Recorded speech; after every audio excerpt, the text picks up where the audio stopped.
મિત્રો, પ્રેમ, વંદન, જય શ્રી કૃષ્ણ, વાસુદેવ સર્વમ.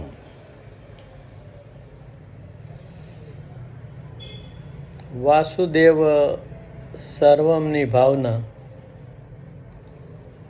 આપની ભીતરથી ત્યારે જ પ્રગટે છે જ્યારે આપણે આપણા જીવનમાં સભાન, સજગ અને સચેત જીવીએ છીએ.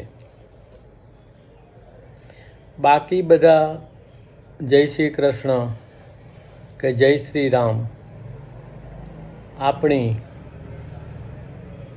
નરી યાંત્રિકતાનું પ્રતીક છે. જીભેથી કે વાચાથી ઉચ્ચારાતા ઈશ્વરના નામ જેવી રીતે પોપટ રામ રામ બોલે એના જેવું જ કંઈક છે. તો આ સંદર્ભે ફરી વર્તમાન હાજર ક્ષણ સભાન અને સચેત થવાની રચનાઓ. તારી ભીતર નથી રે ચેતના,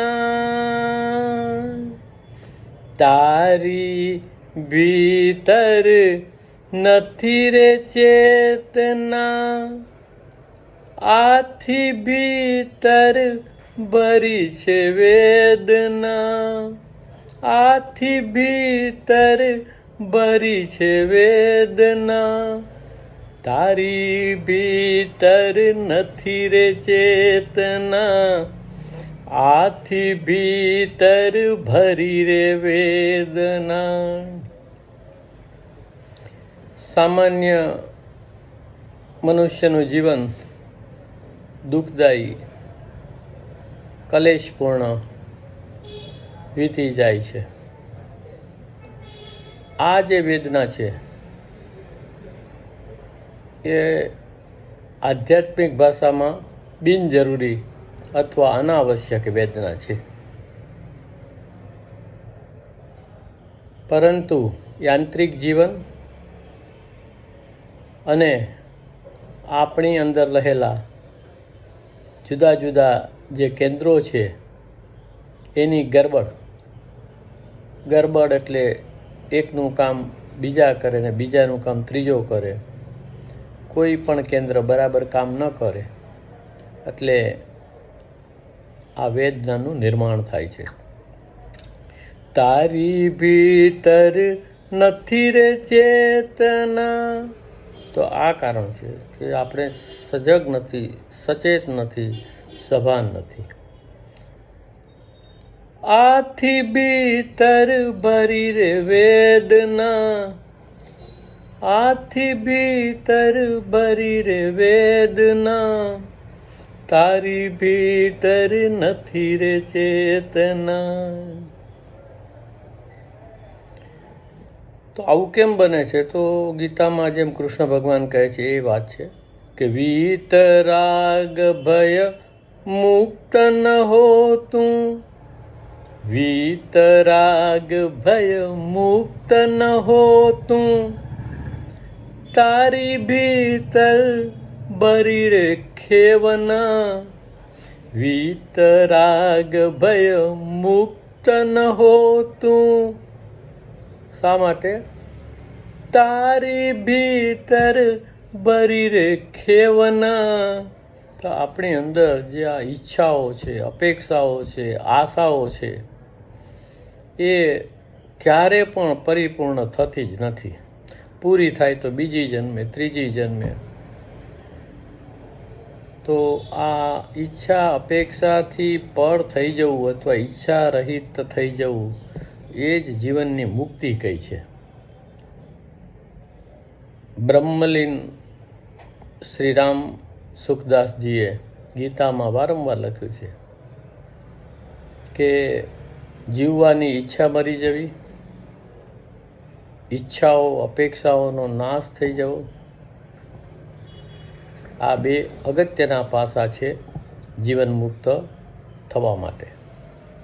વીતરાગ ભય મુક્ત ન હો તું, તારી ભીતર ભરી રે ખેવના.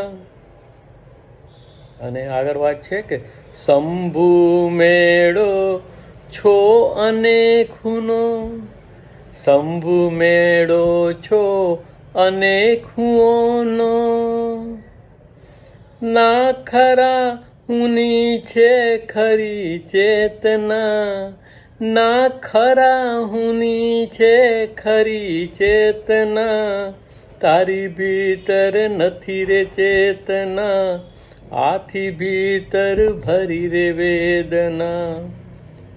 તો અગાઉ હું વારંવાર કહું છું કે આપણે યાંત્રિક છીએ, અનેક હુંનો શંભુ મેળો છે, એક હું બીજા હું સાથે સંલગ્ન હોતા નથી. અને જે આપણો આત્મ સ્વરૂપ ખરેખરો હું છે, આપણું સત્વ છે, જે સત્ય છે, એમાં ચેતન તત્વ છુપાયેલું છે. તો સભાન, સજગ, સચેત અને સત્ય સત્વમાં સ્થિત થઈ જવું એ જ આ જીવનનું મુખ્ય કાર્ય છે. જ્ઞાન કર્મ ને ભક્તિ તે ત્યાગી. કૃષ્ણ ભગવાને ગીતામાં 3 માર્ગો છીંધ્યા છે: જ્ઞાન માર્ગ, કર્મ માર્ગ અને ભક્તિ માર્ગ. એમાં છેલ્લો માર્ગ પ્રમાણમાં સરળ, સહજ અને ભક્તિનો માર્ગને સામાન્ય રીતે એવું કહ્યું છે કે થોડો સરળ છે, એ પણ એટલો જ કષ્ટદાયક છે. સંસારને બાજુમાં રાખીને ભક્તિ કરવી એ ફરી પાછું મોઢેથી રામ રામ બોલવા બરાબર છે.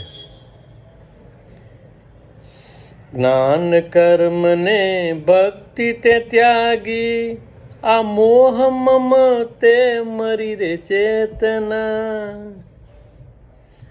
તો મોઢેથી ભગવાનનું નામ બોલાતું હોય ને ચિત્ત સંસારમાં ચોટ્યું હોય, તો જે મોહ ને મમત છે અને આપણું હું પણ છે, આને કારણે આપણામાં ચેતના જે છે એ હોવા છતાં પણ આપણે એને અનુભવી શકતા નથી. આ હું તું આ તે બધું હું કરું માં, આ હું તું આ તે બધું હું કરું માં, આ અહંકારમાં મરી રે ચેતના. આ હું તું આ તે બધું હું કરું માં, આ અહંકારમાં મરી રે ચેતના, તારી ભીતર નથી રે ચેતના, આથી ભીતર ભરી રે વેદના. તો આ હું તું આ તે અને હું કરું છું, આપણો જે મમ, મોહ ને અહમ ને કારણે આપણે ફરી પાછા યંત્રવત જીવનમાં જ જોતરાયેલા રહીએ છીએ અને જે જાણવાનું છે જાણી શકતા નથી. અને એનો ઉપાય શું છે? તો છેલ્લી પંક્તિમાં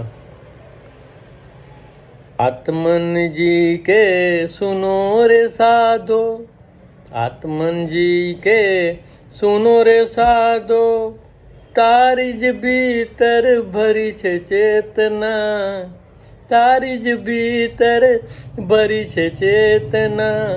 આત્મનજી કે સુનો રે સાધો,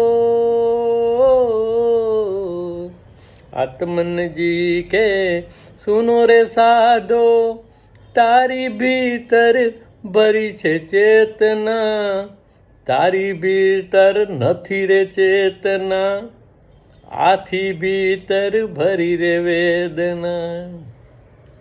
ચેતના નથી એટલે આ વેદના છે. હવે આ પણ એક વેદના છે, એ વેદનાનું આપણે રૂપાંતરણ કરવાનું છે. વેદનાનું રૂપાંતરણ સાધક માટે ખૂબ જ અગત્યનું છે. તો મિત્રો, પ્રેમ, વંદન, જય શ્રી કૃષ્ણ, વાસુદેવો સર્વમ. અઘરી વાતોને નાની નાની રચનાઓમાં થોડી થોડી સમજ આપી અને સમજાવવાનો પ્રયત્ન કરું છું.